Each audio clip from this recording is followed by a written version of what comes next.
La balle maintenant côté Stade François-André avec le dernier jour du jumping international de la ville et le Grand Prix de la ville. Cet après-midi, un concours 5 étoiles à 1,60 m, qualificatif pour les championnats d'Europe et les Jeux équestres mondiaux de 2018. Concours dans lequel les Bleus ont brillé, même s'il a manqué quelques centièmes de seconde à Patrice Delaveau pour se hisser sur la première marche du podium. Vincent Calcani, Christophe Amorio. On attendait les Français, ce sera finalement un Brésilien qui coiffe au poteau les cavaliers tricolores. Le plus beau jour de ma vie, explique-t-il en conférence de presse. C'est ma première fois ici. Monter ici, c'est incroyable. Et gagner ici, donc c'est super. Le Français Patrice Delaveau, lui, rate à quelques dixièmes de seconde la première place de ce Grand Prix dont il est un habitué. Il l'avait notamment remporté en 2013. Un cruel coup du sort pour le vice-champion du monde qui déjà en 2014 avait raté la première place dans les mêmes conditions. Oui, on est déçus, d'accord, mais c'est quand même un très beau résultat des deuxièmes. Avec mon cheval, on ne se connaît pas depuis très longtemps. Et cette deuxième place n'a rien à voir avec les championnats du monde parce que les championnats du monde c'était en finale, c'était pas sur un barrage. Donc là, c'est vraiment un truc, une épreuve au chronomètre. J'ai fait aussi deuxième le premier jour, mais bon, vous savez, des compétitions, on en fait tous les week-ends, donc si j'étais deuxième tous les week-ends, je serais vraiment très content, vous savez. C'est le Hollandais Michael van der Vleuten qui décroche la troisième place de ce Grand Prix. Deux autres cavaliers français, Simon Delestre et Cédric Angot, s'octroient les 5e et 7e places du classement final. Et avec nous depuis la bolle, le président du Jumping International, Rémi Cléo. Bonsoir, merci d'être avec nous. Alors vendredi, la France remporte l'étape de la Coupe des Nations. Aujourd'hui, c'est Patrice Delaveau qui termine deuxième dans le Grand Prix de la bolle. On ne pouvait rêver mieux pour cette 57e édition.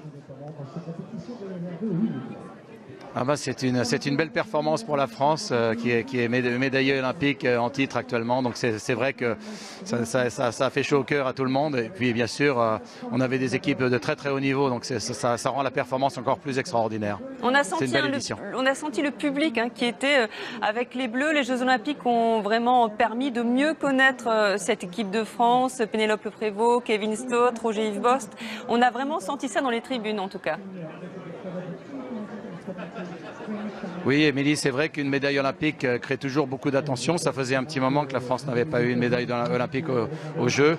Et bien entendu, ça a créé beaucoup d'attention. Donc la France a été mobilisée, les tribunes étaient mobilisées et la Marseillaise a été chantée par l'ensemble du public. C'est toujours quelque chose d'agréable lorsqu'on voit que voilà, on essaye de faire pour le mieux dans les meilleures conditions. Mais la France aujourd'hui a une profondeur d'équipe importante grâce aux efforts de la FFE, des propriétaires et des cavaliers, bien entendu.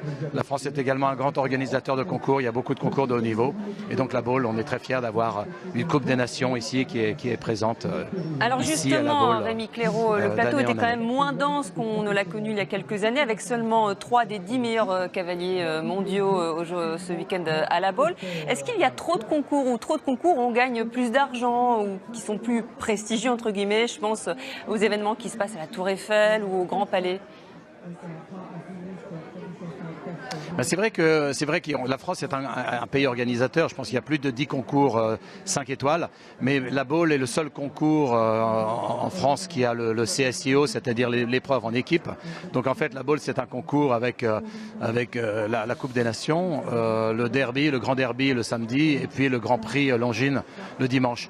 Donc il faut faire attention quand on regarde les dotations. Ce sont des dotations cumulatives très importantes. Maintenant, c'est vrai qu'il y a beaucoup de concours. Cette année, on avait Windsor qui était un 5 étoiles en Angleterre. Donc bien entendu avec Nick Skelton qui faisait ses adieux. Donc pas d'anglais cette année, mais quand même un plateau assez extraordinaire au niveau des équipes. Quand vous regardez les performances de la Coupe des Nations, il y avait 8 équipes parfaitement capables de gagner. C'est la France qui a gagné cette année, mais ça reste un plateau extraordinaire. Et la Baule reste une référence dans le domaine du sport. Oui, on l'a vu, et c'est gratuit et c'est populaire. Oui, l'équitation, ça peut être populaire, y compris le saut d'obstacle.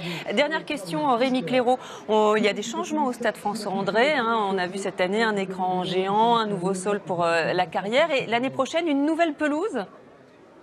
Voilà. Alors, toujours beaucoup d'améliorations. Déjà cette année, la pelouse avait été améliorée avec un drainage particulier. On avait en fait refait la surface supérieure de la couche supérieure de la pelouse. Mais l'an prochain, on va continuer à travailler. Et puis d'autres gros aménagements, d'autres grosses surprises pour l'année prochaine. Donc chaque année, des améliorations. Une carrière qui a été refaite entièrement l'an dernier. Le manège qui a été refait entièrement. Et puis des nouvelles structures. Et toujours, bien sûr, des sponsors extrêmement fidèles. Et vous l'avez tout à fait justement dit, un concours qui pour un 5 étoiles est ouvert à tout le monde et ça c'est assez exceptionnel en fait. C'est un concours où on pense qu'on a le privilège de la différence, où nous recevons bien sûr des personnages royaux, des citoyens, mais aussi des enfants du Secours populaire français par exemple. Donc c'est un accès à tous et là tout se passe autour d'une seule et même pelouse, et c'est 3 concours en un puisqu'on a le 5 étoiles CSIO, le 1 étoile et les jeunes cavaliers dans le moins de 25 ans. Et ça permet de donc changer une forte densité en 4 jours avec un public qui a parfois une image un peu gardée. En tout cas, merci beaucoup Rémi Cléo. Je vous donne rendez-vous l'année prochaine pour la 58e édition. Merci beaucoup. Merci Émilie, à l'année prochaine.